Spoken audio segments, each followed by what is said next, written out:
देश भर में सरकार ने भारी विरोध के बाद भी शराब की दुकानें क्यों खोली, इसका जवाब 2 दिन में ही मिल गया। पहले दिन यानी सोमवार को देश में इतनी शराब बिकी कि आज तक एक दिन में इतनी नहीं बिकी। नतीजा ये रहा कि अब सरकार शराब से और ज्यादा पैसा बनाने की तैयारी में लग गई है। दिल्ली सरकार ने 70% तक टैक्स लगा दिया, तो राजस्थान सरकार 10 दिन पहले ही 10 से 35% तक टैक्स लगा चुकी है। अब अन्य राज्य भी शराब की बिक्री पर और टैक्स लगाने की तैयारी कर रहे हैं। शराब से हर साल मिलता है लाखों करोड़ों का रेवेन्यू। पिछले वित्तीय वर्ष में राज्य सरकारों ने कमाए थे 2.5 लाख करोड़। पहली बार 40 दिन बंद रही शराब की दुकानें खुलते ही शुरू हो गई देश भर में बम्पर सेल। शराब से कमाई के मामले में टॉप 5 राज्यों में है राजस्थान। राज्यों की इकोनॉमी क्या वाकई में शराब पर निर्भर करती है? इसका जवाब देश में खुली शराब की दुकानों पर हुई धुआंधार बिक्री को देखते हुए खुद ब खुद ही मिल गया। कई राज्यों की सरकार केंद्र सरकार से लॉकडाउन के दौरान शराब की दुकानें खोलने की मांग कर रही थी, तो आखिर सरकार ने 4 मई से इन्हें खोल दिया और 2 दिन में ही राजस्थान में करीब 130 करोड़ रुपए की शराब भी बेच दी गई। हालात ये रहे कि अतिरिक्त जाब्ता भी कम पड़ गया। नतीजा, कई राज्यों में तो समय से पहले ही दुकानों को भी बंद कर दिया गया। लॉकडाउन के तीसरे चरण में शराब कारोबार को खोल दिया गया है। इसको लेकर सोशल मीडिया पर काफी चर्चा है कि राज्यों की अर्थव्यवस्था शराब के भरोसे चल रही है। देखते हैं इसमें कितनी सच्चाई है। राज्यों की सरकारें शराब से कितना कमा रही हैं?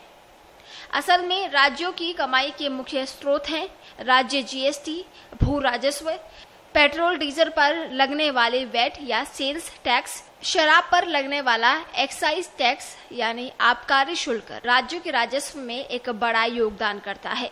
शराब और पेट्रोल डीजल को जीएसटी से बाहर रखा गया है, इसीलिए राज्य इन पर भारी टैक्स लगाकर अपना राजस्व बढ़ाते हैं।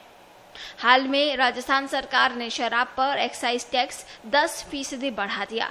राज्य में अब देश में निर्मित विदेशी शराब यानी IMFL पर टैक्स 35 से 45% तक हो गया है। इसी तरह बियर पर भी टैक्स बढ़ाकर 45% कर दिया गया है, यानी 100 रुपए की बियर में 45 रुपए तो ग्राहक सरकार को टैक्स ही देता है।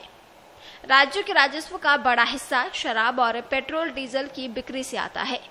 लॉकडाउन की वजह से इन दोनों की बिक्री ठप थी। इस वजह से राज्यों की वित्तीय हालत खराब हो गई थी।